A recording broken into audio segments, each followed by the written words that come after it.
Hello, welcome back YouTube, and today we have another project on the go. We've still got the bobber on the go, obviously.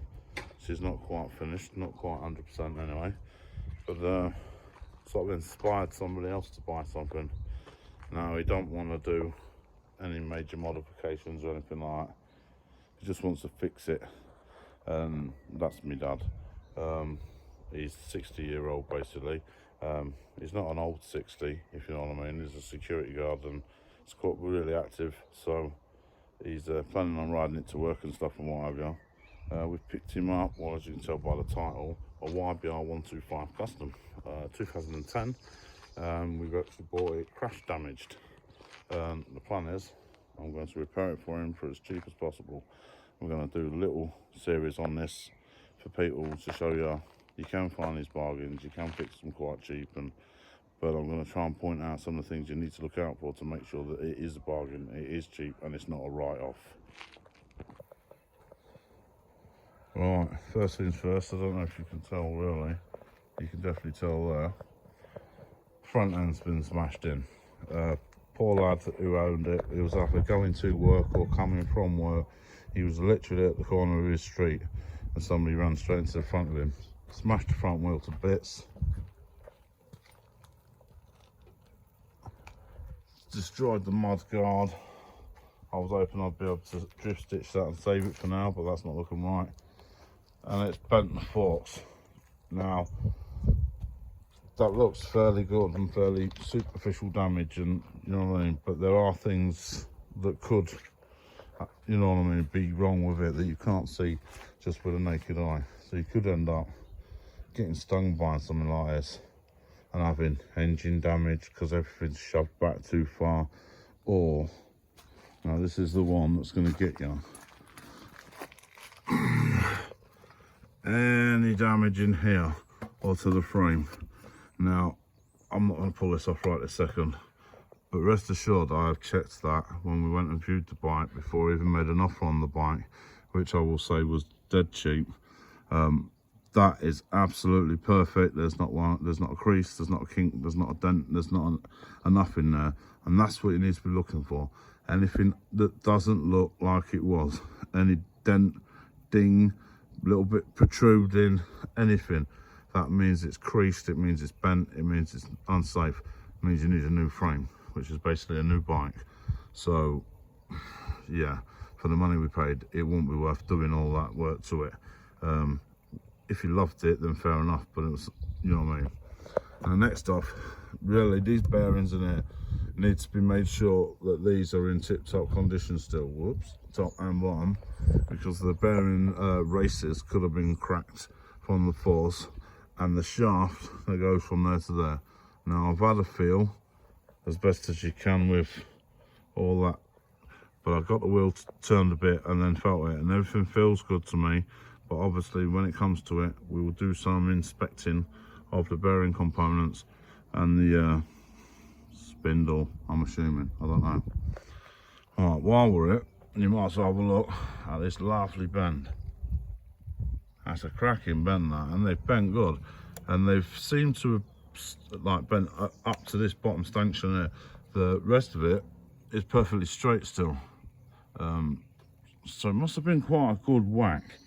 I mean, it's smashed the wheel to bits, but it's not steel, it's like alloy, so I don't know if any of that means anything to anyone, but yeah, and that's probably why it's just shattered like it has. It's tubeless tyre, that's alright, because my dad was asking if it needed a tube, and I told him I honestly didn't know. Now I know, so that's good. Oh, I've been on eBay this morning and I've been pricing up parts, and for about £125 we can get a new disc. Oh yeah, damage to the disc. There's also could possibly be damage to the caliper as well. Those are things you need to look out for as well. I believe the disc and the caliper are fine. Without having the right measuring tools, I can't be 100% sure on the disc, so we're going to replace it. And I'm going to service the caliper and see what it runs like. Worst case scenario, that needs replacing too. That's an easy job. But yeah, first things first, what I want to do today, I want to get this wheel off and see if I can get this well, off, turned, I don't know. Because I want to check out the exhaust. Oh, around here. Oh, when I test fired it, well, you can see, look at all the blackness around there. It's blowing. I don't know how long it's been blowing, but yeah, look, this ain't even tight. Now, at first I was concerned that this had maybe whacked it, but I honestly don't feel like it. Feels like it's not tight enough. Look. Oh. Right, so they're finger tight. So I need to investigate that. That could be literally just need tightening up. But I'm expecting there to be some sort of dome nut gasket thing there, and that to be knackered or missing, or because of the way it was blowing out there. But running wise, she was running sweet as a nut. Now, she's a 2010, and she's starting to show her age. But it's been stored for a little while it's been crashed. So, and this hasn't been run through the insurance, it's unrecorded. So there's no category on this bike. So when it comes to it, it's still clean, as they say. But my dad's 60, he's going to use it for going backwards and forwards to work. He's probably going to end up then getting bored of it, and then probably going to buy it. So that's probably what's going to happen there. Now, chain and sprocket looks in very good condition. Looks to be fucking quite new, to be fair. Some numpty doesn't know how a chain adjuster works, so I have to address that issue. Oh, the tank. Yeah, the tank. When I first looked at it, I assumed it was just a black and a red bike. This morning I've discovered that it should be red tank. So that's obviously off another bike. And it has got a dent here. We've got a dent here. And the paint's quite flat on the top. So I suspect Dad's going to want to put on a red tank. Maybe not to start with, but if he does, I'm going to swipe that one for my bike. Because if you've been watching the channel, you'll know that I destroyed my tank trying to take a dent out of it. Yeah, long story. Yeah, anyway, so there's a lot of stuff needs cleaning up. We've got that panel there, it's around the back to cover that chain and sprocket. A lot of these parts, I'm just going to suggest to Dad that we take them off, we sand them down, we treat them with something to try and stop the rust coming back, and then I'm just going to spray them black, I think, because I think the silver looks shit anyway. Forks, he's going to buy a brand new pair because they're not expensive. They're only £75 for a brand new set with all oil and everything ready to go. Literally slip them out, slip the new ones in, and Bob's your man's brother. So I think that's what he's going to do with that. This was supposed to be over a month or so project, but he's already started going on about buying stuff, so I'm expecting him to probably turn up today as well and want to be having a listen of it and stuff. So I'm going to go and tighten the exhaust up. Well, I'm going to undo it first and check, see if there's nothing missing. I don't want to tighten it back up. I'm going to go around and do some of these little fiddly jobs, and then I'll bring you back when I'm ready to fire her up. Right, so we've got the wheel removed, the brakes up here, speedo drives down there. I'll get that bagged and put out of the way because it's bound to have rain and stuff. I took the side panel off here just to investigate, and we have a broken battery strap, so I'll do some bodges with that.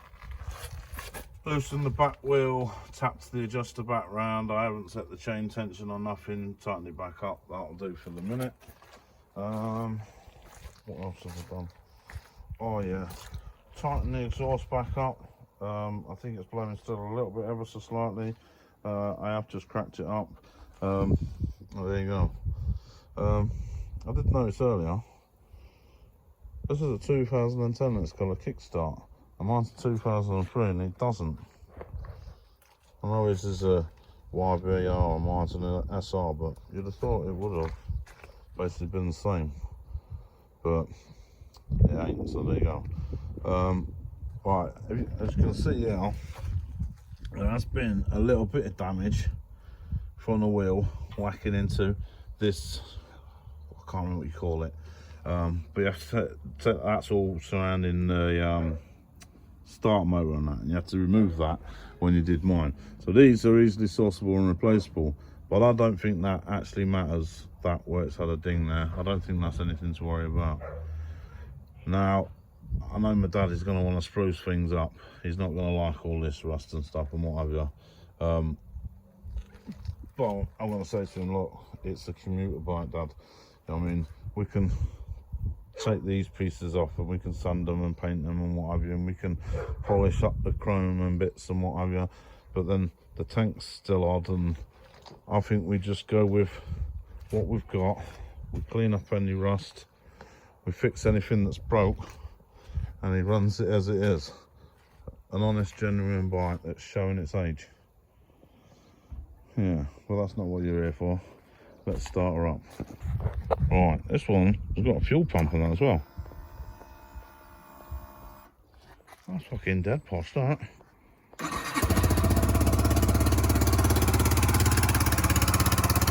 So it's definitely blowing a little bit out of the pump still. Let me have a look.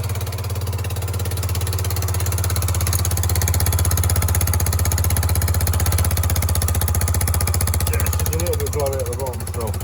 So we might need a new gasket there. And as you hear, the unsweet isn't up. I mean, absolutely spot on. Give it a few rows.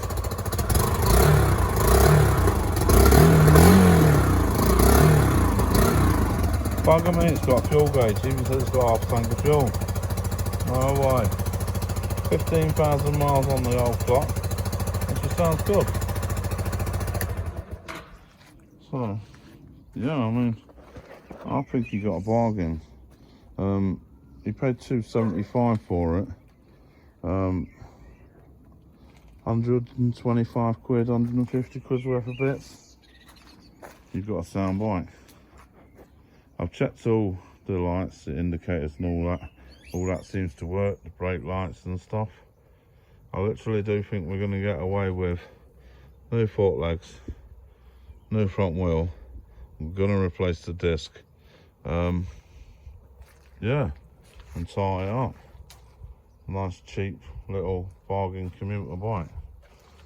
So what I'm going to do now is I'm going to go and fix that. I say fix that. I'm just going to do some cable ties or something just so it's secure for when it comes to MOT time. And then I'm going to try to get hold of Dad and see if he wants to come down and have a listen to it or whatever. Or I might just send him that clip. And there you have it. 3 cable ties, secure, as good as manufacturer specifications. Bloody hell, I couldn't even say that word then. Right, need to see if I can find some bolts to bolt this panel back on, because Dad ain't gonna like that. My mum says he's in bed, he's on nights tonight, so I've had to send him a video of the bike running, so he should be happy with that when he wakes up later on this afternoon. But pretty much I'm gonna have to give it a halt there. Oh yeah, he's already ordered a wheel and he's ordered the forks apparently too, which is a Brucey bonus. But yeah, for now I'm gonna have to, I mean, I could clean some bits and bobs, but I don't know if he's gonna want to help doing some bits like that, so he feels like he's done something. I mean, we've got some touching up to do, some paint work, bits like this. I mean, this, we can take this off, we can clean this up completely, and we could paint it and do the same the other side. And but like things like springs and things and whatever, I don't think there's much point to be doing that. We could clean up what's there and maybe tighten them up a bit, I don't know.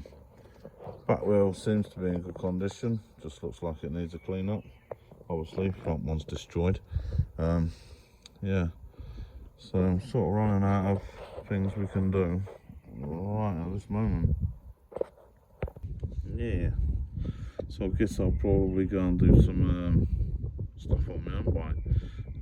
I'll get this one round the back and get it somewhere nice and safe and secure. Wait for the bits to turn up for it. This is probably only going to be a 2 or 3 part video.